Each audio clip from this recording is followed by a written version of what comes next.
కూడి వచ్చిన మీ అందరికీ కూడా నా క్రిస్మస్ శుభాకాంక్షలు తెలియజేస్తున్నాను. ఈ సమయంలో ఒక కొద్ది నిమిషాలు దేవుని వాక్యాన్ని మనం ధ్యానం చేద్దాము. క్రిస్మస్ అంటే ఏంటి? క్రిస్మస్ అంటే ఏంటి? ఈ లోకంలో చాలామంది దేవుళ్ళుగా పిలువబడాలని చూస్తూ ఉంటారు. కొంచెం మంది అనారోగ్యం వచ్చినప్పుడు డాక్టర్ల దగ్గరికి, హాస్పిటల్కి వెళ్తే వారు అనారోగ్యంలో ఉన్నప్పుడు వారు బాగా ట్రీట్మెంట్ చేసి స్వస్థపరిచినప్పుడు వారు డాక్టర్లు అంటూ ఉంటారు, మా అనారోగ్యంలో ఈ బలహీనతలో మాకు మంచి వైద్యం అందించారు కాబట్టి మీరు మాకు దేవుళ్ళండి అని చెప్పేసి అంటూ ఉంటారు. అలాగే మనం ఏదైనా షాప్కి ఏదైనా వస్తువు కొనడానికి వెళ్ళినప్పుడు అక్కడ ఏదైనా వస్తువు మనం కొన్నప్పుడు ఆ యొక్క షాప్ యొక్క యజమానులు అంటూ ఉంటారు, మీరు మా షాప్కి వస్తున్నారు కాబట్టి, మీరు మా కస్టమర్లు కాబట్టి మీరు మా దేవుళ్ళు అని చెప్పేసి అంటారు. లేకపోతే ఎవరైనా ఏదైనా కష్టంలో, ఇబ్బందిలో, ఇరుకుల్లో ఉన్నప్పుడు ఎవరైనా సహాయం చేస్తే, ఎవరైనా వారిని ఆదుకుంటే అంటారు, మా కష్ట సమయంలో మీరు మాకు సహాయం చేశారు కాబట్టి మీరు మాకు దేవుళ్ళండి అని చెప్పేసి కొంతమంది అంటూ ఉంటారు. కానీ మనుషులు ఎంత సహాయం చేసినా, డాక్టర్ ఎంత వైద్యం చేసినా, దేవుడు అన్నంత మాత్రాన దేవుళ్ళు ఎవరు కూడా అవ్వరు. కానీ మన ప్రభువైన యేసుక్రీస్తు వారే అనే గొప్ప దేవుడు. ఈ క్రిస్మస్ అర్థం ఏంటి అంటే, దేవుడు మనిషిగా ఈ లోకానికి దిగొచ్చాడు. పరలోకంలో కోట్ల కొలది దేవదూతలు ఆయన చేత నిత్యము పరిశుద్ధుడు పరిశుద్ధుడు అని నిత్యము కూడా గాన ప్రతిగానములు చేస్తూ ఉన్నారు. ఆయన అత్యున్నతమైన సింహాసనం మీద ఆసీనుడై ఉన్నటువంటి దేవుడు. అంత మహిమను కూడా విడిచిపెట్టి దేవుడు ఈ లోకానికి ఒక శరీరధారిగా మానవ శరీరాన్ని ధరించుకొని మన పోలికలో దేవుడు ఈ లోకానికి వచ్చాడు కాబట్టి అదే క్రిస్మస్. అందరూ కూడా దేవునికి స్తోత్రం చెప్దాం. హల్లెలూయా. ఎవరైనా కూడా ఒక కింద స్థాయిలో ఉన్నవారు ఎవరైనా ఉన్నతమైన స్థాయికి ఎదగాలని చూస్తూ ఉంటారు. ఎవరైనా తక్కువ స్థాయిలో ఉన్నవారు మేము ఇంకా అభివృద్ధి చెందాలి, మేము ఇంకా మా స్థాయి పెరగాలి, మేము ఇంకా ఈ స్థితిలో నుంచి ఉన్నతమైన స్థితిలోకి వెళ్ళాలి అని చెప్పేసి ఎవరైనా ఆశపడతారు. కానీ ఎవరైనా ఉన్నతమైన స్థితిలోంచి కింద స్థాయిలోకి రావడానికి ఎవరు కూడా ఆశపడరు. కానీ దేవుడు మాత్రం ఎంతో ఉన్నతమైన సింహాసనాన్ని విడిచిపెట్టి, అత్యున్నతమైన సింహాసనాన్ని విడిచిపెట్టి, ఆ పరలోకాన్ని విడిచిపెట్టి దేవుడు నరరూపధారిగా ఈ లోకంలో దేవుడు అడుగుపెట్టాడు. దేవునికి స్తోత్రం చెప్దాము. ఆయన యొక్క జన్మ, ఆయన యొక్క పుట్టుక ఎంత దీనమైందంటే చాలా దీనమైనది. ఈ ప్రపంచంలో ఎవరు కూడా అంత తక్కువగా, ఎవరు కూడా అంత నీచంగా పుట్టి ఉండరు. అందరికంటే కూడా దీనమైనటువంటి పుట్టుక మన యేసయ్య పుట్టుక. ఎంత దీనాతి దీనమో యేసయ్యా, నీ జననం ఎంత దయనీయమో, తలుచుకుంటే నా గుండె తడబడి కరిగి కరిగి నీరవుచున్నది. ఎంత దీనాతి దీనమో యేసయ్యా, నీ జననం ఎంత. అందరూ చప్పట్లు కొడుతూ పాడదామా? తలుచుకుంటే నా గుండె తడబడి కరిగి కరిగి నీరవుచున్నది. ఎంత దీనాతి దీనమో యేసయ్యా, ఈ సృష్టిలో ఈ లోకమే నీవు మాకు ఇచ్చిన సత్రమయ్యా. ఈ సృష్టిలో ఈ లోకమే నీవు మాకు ఇచ్చిన సత్రమయ్యా. ఆ సత్రములో యేసయ్యా నీకు స్థలమే దొరకలేదయ్యా. ఎంత దీనాతి దీనమో యేసయ్యా, నీ జననం ఎంత దయనీయమో.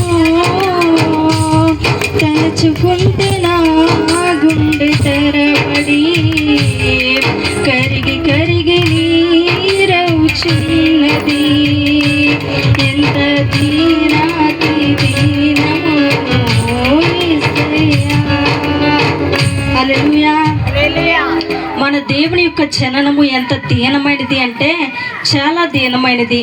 ఆయన పుట్టడానికి ఆయనకి స్థలము కూడా లేదండి. ఈ లోకంలో ఆయన జన్మించడానికి ఆయనకి ఆ రోజుల్లో స్థలము కూడా లేకపోయింది. చూడండి, లోక సువార్త 2వ అధ్యాయము 7వ వచనం చదువుదాము. తన తొలిచులి కుమారుణ్ణి కని పొత్తిగుడ్డలతో చుట్టి సత్రములో వారికి స్థలము లేనందున ఆయనను పశువుల తొట్టెలో పరుండబెట్టెను.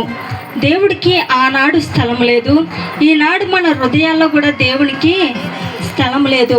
అపవిత్రమైన కార్యాలకి మన హృదయంలో స్థలం ఉంది, చీకటికి మన హృదయంలో స్థలం ఉంది, ఈ లోక సంబంధమైన వాటికి మన హృదయంలో స్థలం ఉంది. కానీ అనేకమైన వాటితో, వ్యర్థమైన వాటితో మన హృదయం నింపబడి ఉంది. కానీ దేవునికి మాత్రం మన హృదయంలో స్థలము లేదు.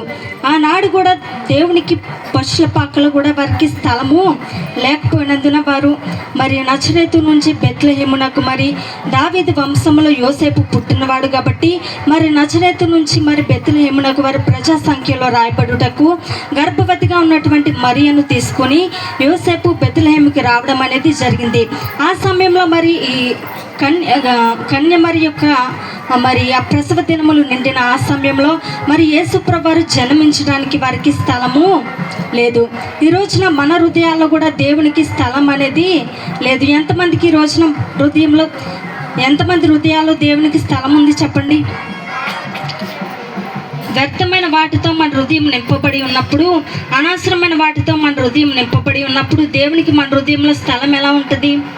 దేవుడు మన హృదయంలోకి రావాలి అంటే, దేవుడు మన హృదయంలో జన్మించాలి అంటే మన హృదయంలో ఉన్నటువంటి అపవిత్రమైన కార్యాలని మనము విడిచిపెట్టాలి. మన హృదయం అనేది పరిశుద్ధపరచబడాలి.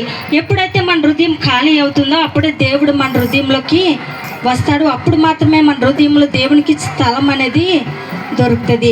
కాబట్టి ఆ రోజున దేవునికి స్థలం లేదు, ఈ రోజున మన హృదయాల్లో కూడా దేవునికి స్థలం లేదు. అలాగే 8వ వచనం కూడా మనం చదువుదాము.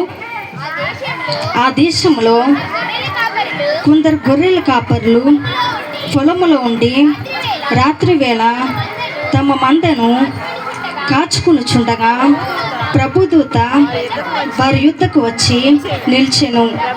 ప్రభు మహిమ వారి చుట్టూ ప్రకాశించినందున వారు మిక్కిలి భయపడ్డారు. అయితే ఆ దూత, భయపడకుడి, ఇదిగో ప్రజలందరికీ కలగబోవు మహాసంతోషకరమైన సువర్తమానము నేను మీకు తెలియచేస్తున్నాను. చాలండి, ఇదిగో ప్రజలందరికీ కూడా కలగబో మహాసంతోషకరమైన సువర్తమానము. ఏ వర్తమానం అండి ఇది? సువర్తమానము, శుభవార్త. చాలామంది చెడ్డ వార్తలు వినడానికి ఇష్టపడరు, కానీ శుభవార్త వినడానికి చాలా ఇష్టపడుతూ ఉంటారు. ఆనాడు గొర్రెల కాపర్లు రాత్రి వేళ తమ మందలో గొర్రెలు పెట్టుకుని వారు మేస్తూ ఉన్నప్పుడు ఆ రాత్రి వేళ ప్రభు యొక్క దూత వారికి ప్రత్యక్షమై చెప్తా ఉంది, భయపడకుడి, ప్రజలందరికీ కలగబో మహాసంతోషకరమైన సువర్తమానము, భయపడకుడి. చాలామంది ప్రతిదానికి కూడా భయపడతా ఉంటారు. రేపు భవిష్యత్తు ఎలా ఉంటుందో అని రేపు భవిష్యత్తుని చూసి ముందుగానే చాలామంది భయపడిపోతూ ఉంటారు. కొంచెం మందికి పిల్లల్ని గూర్చిన భయము, కొంతమంది ఏమో ఇంట్లో ఉన్నటువంటి సమస్యను గూర్చినటువంటి భయము, ఇలా ఏదో ఒక రకమైనటువంటి భయము అనేది మనుషుల్ని వెంబడిస్తూ ఉంటుంది. ప్రతి మనిషి కూడా ఏదో ఒక భయముతో బ్రతుకుతూ ఉంటారు. అయితే దేవుని దూత గొర్రెల కాపర్లకు తెలియజేస్తున్న వార్త, ఇదిగో భయపడకుడి, ప్రజలందరికీ కూడా కలగబో మహాసంతోషకరమైన సువర్తమానము నేను మీకు తెలియచేస్తున్నాను. ఏంటి ఆ సువర్తమానము అని అంటే చదువుదాము. దావీదు పట్టణమందు నేడు రక్షకుడు మీ కొరకు పుట్టి ఉన్నాడు, ఈయన ప్రభువైన క్రీస్తు, దానికిదే మీ కానవాలు. దావీదు పట్టణమందు నేడు రక్షకుడు మన కొరకు పుట్టి ఉన్నాడండి. ఆయన ఎవరు అంటే రక్షకుడు. ఒకవేళ ఆయన సింహంగా పుట్టుంటే, ఒకవేళ ఏ కుక్కలాగా పిల్లిలాగా ఆయన పుట్టుంటే, ఒకవేళ సింహంలా పుట్టారనుకోండి, సింహం ఏం చేస్తుంది? మనుషుల్ని భక్షిస్తుందా, రక్షిస్తుందా? భక్షిస్తుంది. కానీ దేవుడు భక్షించేవాడు కాదు, కానీ రక్షించేవాడే దేవుడు. ఒక రోజునంట ఒక రాజుగారు ఉన్నారు. ఆ రాజుగారితో పాటు ఒక మంత్రి ఉన్నాడు. మంత్రి ఉన్నప్పుడు అంట ఆ మంత్రి రాజుగారితో అంటా ఉన్నాడంట, అయ్యా దేవాది దేవుడు మన కొరకు పుట్టి ఉన్నాడు, మనల్ని రక్షించడానికి అని ఈ లోకానికి వచ్చి ఉన్నాడు అని చెప్పేసి చెప్పారంట. మంత్రి రాజుతో చెప్పినప్పుడు రాజు అన్నాడంట, దేవుడు ఈ లోకంలో పుట్టాడా? ఎవరైతే దేవుణ్ణి హృదయంలో చేర్చుకుంటారో, ఎవరైతే రక్షకుని అంగీకరిస్తారో వారిని అందరినీ కూడా రక్షించబడతారు అని చెప్పేసి, రక్షకుడు మన కొరకు ఈ లోకంలో పుట్టాడు అని చెప్పేసి మరి ఆ మంత్రి రాజుగారితో చెప్పారంట. రాజుగారితో చెప్పినప్పుడు ఆ రాజుగారు అన్నారంట మంత్రితోటి, ఏంటి దేవుడు ఈ లోకంలో పుట్టాడా? దేవుడు ఈ లోకంలో పుట్టడం ఏంటి? ఆయనే ఎందుకు స్వయంగా ఎందుకు రావాలి? ఎవరొకరిని పంపించవచ్చు కదా, ఆయన చాలా గొప్పవాడు కదా, ఆయన దగ్గర చాలామంది ఉంటారు కదా, ఎవరొకరిని ఆయన పంపించవచ్చు కదా, ఆయనే ఎందుకు నేరుగా ఈ లోకానికి వచ్చాడు అని చెప్పేసి రాజు మంత్రితో అన్నాడంట. అన్నప్పుడు ఈ మంత్రికి ఏం చెప్పాలో, రాజుగారికి ఎలా అర్థమయ్యేటట్టు చెప్పాలో ఆయనకి తెలియలేకపోతే మంత్రి ఒక పని చేశాడంట. ఏంటి అంటే, రాజుగారికి ఒక చిన్న కుమారుడు ఉన్నాడు. ఆ చిన్న కుమారుడు యొక్క వస్త్రాలు ఒక బొమ్మకి చుట్టి, ఆ బట్టలు ఒక బొమ్మకి చుట్టి, ఇప్పుడు రాజుగారు మంత్రి గారు ఇద్దరు కూడా వారి ప్రయాణమై సముద్రంలో పడవ మీద ఒక ఊరు వెళ్ళాల్సినటువంటి ప్రయాణము వారికి ఉంది. కాబట్టి ఆ రోజున రాజుగారి యొక్క చిన్న కుమారుడి యొక్క బట్టలు ఒక బొమ్మకి చుట్టంట సైనికులకి ఇచ్చి మంత్రి సైన్యంతో ఒక మాట చెప్పాడంట, ఈ బొమ్మను మీరు పట్టుకోండి, మనము బయలుదేరి వెళ్తా ఉన్నాం కదా, కాబట్టి ఈ బొమ్మను నేను మీకు సైగ చేస్తాను, సైగ చేసినప్పుడు ఈ బొమ్మను మీరు నీటిలో పడేయండి, రాజుగారు చూస్తూ ఉండగా నేను చెప్తాను, నేను చెప్పినప్పుడు ఈ బొమ్మను నీటిలో పడేయండి అని చెప్పేసి కొంతమంది సైన్యంతో చెప్పి ఆ బొమ్మని మంత్రి ఇచ్చాడంట. ఇచ్చినప్పుడు ఇప్పుడు వీరిద్దరు కూడా ప్రయాణమై వెళ్తా ఉన్నారు. ప్రయాణమై సముద్రంలో పడవ మీద వారు ప్రయాణమై వెళ్తా ఉన్నటువంటి ఆ సమయంలో రాజుగారు చూస్తూ ఉన్నటువంటి ఒక సమయంలో ఆ మంత్రి సైనికులకి సైగ చేశాడంట. ఏంటి అంటే, నేను మీకు ఇచ్చినటువంటి ఆ బొమ్మ ఇప్పుడు మీరు సముద్రంలో పడవేయండి అని చెప్పేసి మంత్రి ఆ సైన్యంతో చెప్పాడంట. చెప్పినప్పుడు ఇప్పుడు ఆ మంత్రి ఏం చేశాడు, ఆ సైనికులు ఏం చేశారు అంటే, రాజుగారు చూస్తూ ఉండగా బొమ్మని వారు నీళ్ళలో పడేశారంట. నీళ్ళలో పడేసినప్పుడు ఇప్పుడు రాజుగారు చూసి అనుకుంటా ఉన్నాడు, బాబా నా కుమారుడు నీటిలో పడిపోయాడు అని చెప్పి చాలా భయపడి ఏదో అయిపోద్దేమో, కుమారుడు ఏదో అయిపోతాడేమో అని చెప్పేసి వెంటనే రాజుగారు కూడా నీటిలోకి దూకేశారంట. తన కుమారుడిని రక్షించుకోవడానికి రాజుగారు నీటిలోకి దూకినప్పుడు ఇప్పుడు రక్షించి కుమారుని తీసుకుని నీటిలోంచి రాజుగారు బయటకు వచ్చినప్పుడు మంత్రి అన్నాడంట, రాజుగారు మీరు ఎందుకండి నీటిలోకి దూకేశారు? నేను ఉన్నాను కదా, లేకపోతే మీతో పాటు ఇంత సైన్యం కూడా ఉంది కదా, వారిలో ఎవరొకరికి చెప్పొచ్చు కదా, మాలో ఎవరొకరు వెళ్ళి రక్షిందుం కదా, మీరే ఎందుకు వెళ్ళారు అని చెప్పేసి అంటే రాజుగారు అన్నారంట, లేదు నేను తండ్రిని కదా, నా కుమారుడు పడిపోతే నేను చూడలేకపోతా ఉన్నాను, కాబట్టి నా కుమారుడు ఏదో అయిపోతాడేమో అని భయం వేసింది, కాబట్టి నా కుమారుడిని రక్షించుకోవడానికి నేనే వెళ్ళి దూకి రక్షించాను అని చెప్పేసి చెప్పారంట. ఇప్పుడు మంత్రి అన్నాడంట, మరి నీ కుమారుణ్ణి రక్షించడానికి ఎవరికి చెప్పకుండా, ఇక్కడ ఎంతమంది ఉన్నా కూడా మాలో ఎవరికి చెప్పకుండా మీరే వెళ్ళి రక్షించుకున్నారు కదా, తండ్రి ప్రేమ మరి ఆగలేకపోయారు కదా, అలాగే దేవుడు కూడా ఎంతోమంది ఉండుండొచ్చు, కానీ ఎవరొకరిని పంపించలేరు, ఎందుకంటే ఆయన తండ్రి కదా, కాబట్టి రక్షించడానికి నేరుగా మనల్ని ప్రేమించి మనల్ని రక్షించడానికి దేవుడే స్వయంగా ఈ లోకానికి వచ్చాడు అని చెప్పేసి మంత్రి చెప్పాడంట. నిజంగా దేవుడు మనల్ని ఎంతో ప్రేమించి మనల్ని రక్షించడానికి ఈ లోకానికి వచ్చాడు. నిజానికి చెప్పాలంటే ఒక మనిషి నీటిలో పడిపోయాడు అనుకోండి, నీటిలో పడిన మనిషికి ఏం కావాలి? రక్షణ కావాలి. ఒక మనిషి లేకపోతే అగ్నిలో కాలిపోతూ ఉన్నారనుకోండి, కాలిపోయే వారికి ఏం కావాలి? రక్షణ కావాలి. లేకపోతే ఎవరైనా చిక్కుల్లో ఉన్నారనుకోండి, ఇప్పుడు ఆ చిక్కుముళ్ళల్లో ఉన్న వారికి ఏం కావాలి? రక్షణ కావాలి. అలాగే ఇప్పుడు పాపంలో మనం ఉన్నాము, ఈ పాపంలో ఉన్న మనకు కూడా ఏం కావాలి అంటే రక్షణ కావాలి. ఒక ఇద్దరు వ్యక్తులు నీటిలో కలిసి మునుగుతూ ఉన్నారనుకోండి, ఇప్పుడు ఆ మునిగేటటువంటి ఒక వ్యక్తితో మరొక వ్యక్తి చెప్పి నేను ఉన్నాను కదా, నేను నిన్ను రక్షిస్తాను, ఏం భయపడకు అని చెప్పాడు అనుకోండి, ఈ పక్కనున్న వ్యక్తి నమ్ముతాడా? నమ్మడు. ఎందుకంటే ఆ వ్యక్తి కూడా ఆల్రెడీ నీటిలో మునిగిపోతూ ఉన్నాడు. ఆ వ్యక్తి రక్షించుకోలేనటువంటి పరిస్థితుల్లో ఉన్నాడు. ఆ వ్యక్తి రక్షించుకోలేనప్పుడు ఇక దేవుడు ఆ వ్యక్తిని ఇంకా తనే రక్షించుకోలేనప్పుడు ఈ వ్యక్తిని ఏం రక్షిస్తాడు? కాబట్టి ఖచ్చితంగా నమ్మడు. కాబట్టి ఒకవేళ అగ్నిలో ఉన్న వారిని ఎవరైనా రక్షించవచ్చు, నీటిలో పడిపోయిన వారిని ఒకవేళ ఒడ్డున ఉన్నవారు ఎవరైనా వచ్చి చూసి రక్షించవచ్చు, లేకపోతే ఏదైనా చిక్కుల్లో ఉన్న వారిని ఎవరైనా రక్షించవచ్చు, ఎవరైనా విడిపించవచ్చు. కానీ పాపంలో ఉన్న మనల్ని మాత్రం ఎవరు కూడా రక్షించలేరు. ఎందుకంటే అందరూ కూడా పాపంలోనే ఉన్నారు. ఈ లోకంలో పాపం లేదండి మా జీవితంలో, నేను చాలా పరిశుద్ధిని అన్న వాళ్ళు ఎవరు కూడా లేరు. అందరూ పాపంతోనే నిండిపోయి ఉన్నారు. భేదం ఏమీ లేదు. అందరూ కూడా పాపం చేసి దేవుడు అనుగ్రహించి ఉన్నత మహిమను కోల్పోయి ఉన్నారు. కాబట్టి అందరూ కూడా పాపంలోనే ఉన్నారు. కాబట్టి ఓ పాపంలో ఉన్న వ్యక్తిని మరొక వ్యక్తి రక్షించలేడు. కాబట్టి ఏ పాపం లేని దేవుడు ఈ లోకానికి నన్ను రక్షించడానికి దేవుడు ఈ లోకంలోకి దిగొచ్చాడు. ఆయనలో ఏ పాపము కూడా లేదు. ఇక్కడ ఉన్న ప్రతి ఒక్కరము కూడా ఒక పురుషుని యొక్క కలయిక ద్వారా మనము పుట్టము.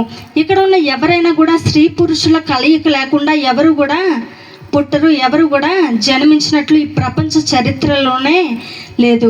కానీ దేవుడు మాత్రమే ఈ లోకంలోకి పాప రహితుడిగా ఆయన, నిందారహితుడిగా, పరిశుద్ధుడిగా ఆయన వచ్చాడు.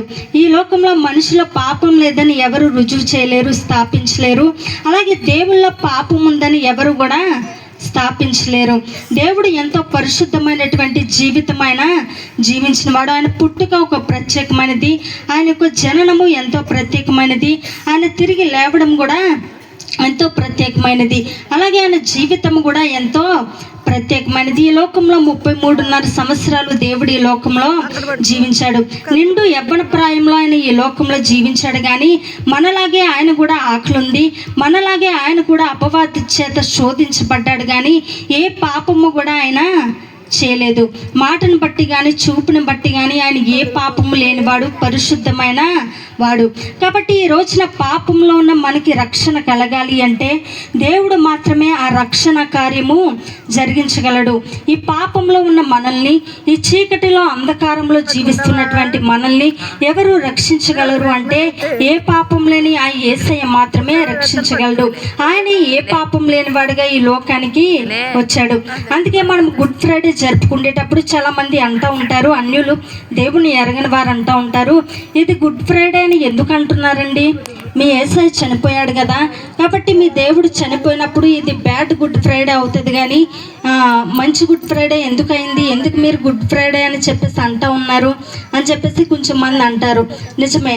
కానీ ఆ రోజు మరి దేవుడు ఈ లోకానికి వచ్చి మరి మన కొరకు ఆయన శరీరాన్ని క్రయధనముగా పెట్టకపోయి ఉంటే, మన పాపాల నిమిత్తము, మన శాపాల నిమిత్తము ఆయన రక్తం కార్చుకుపోయి ఉంటే, ఆయన ప్రాణాన్ని మన కొరకు ఇవ్వకపోయి ఉంటే మరి మన పాపాల నుంచి మనకి రక్షణ అనేది కలిగేది కాదు.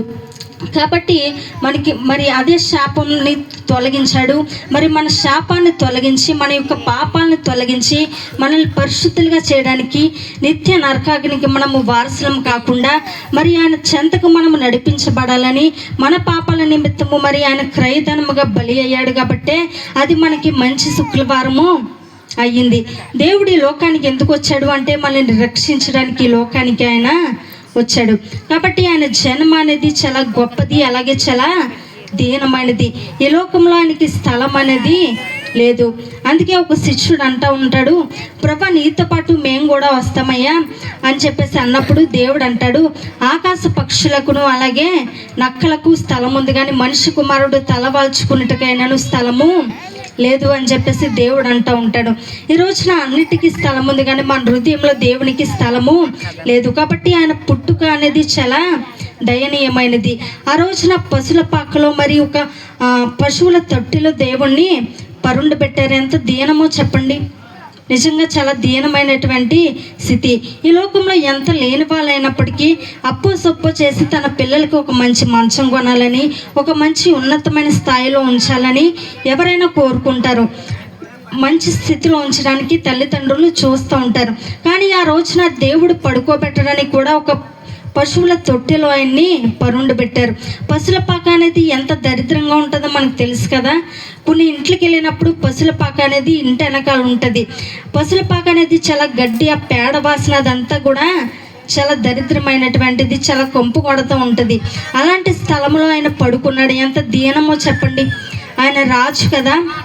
నిజంగా ఒక రాజు అయినప్పుడు, మరి ఒక రాజ్యంలో కనుక దేవుడు పుట్టాడనుకోండి, ఒక రాజ్యంలో దేవుడు పుడితే రాజ్యంలో పుట్టినటువంటి రాజును చూడడానికి గొప్పవారు తప్ప సామాన్యులు రాజ్యంలోకి వెళ్ళగలరా చెప్పండి?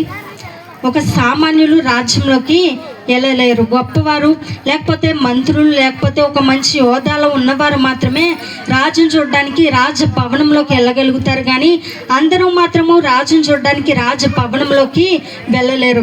కానీ దేవుడు ఎందుకు అంత దీనమైన స్థితిలో జన్మించాడు అంటే, నీలాంటి మాలాంటి ఒక సామాన్యమైన ప్రజలకు కూడా ఆయన దగ్గరగా ఉండాలని, ఆయన గొప్ప వాళ్ళకే కాదు పేదవాళ్ళకు కూడా ఆయన సమీపంగా ఉండాలని, మన కంపు జీవితాన్ని, మన మురికి జీవితాన్ని ఆయన మృత్యంగా మార్చాలని, మన పాపపు జీవితాన్ని ఆయన కడిగి పరిశుద్ధంగా మార్చాలని, ఒక నీచమైనటువంటి స్థితిలో ఆయన దీనుడిగా ఈ లోకానికి రావడం అనేది జరిగింది.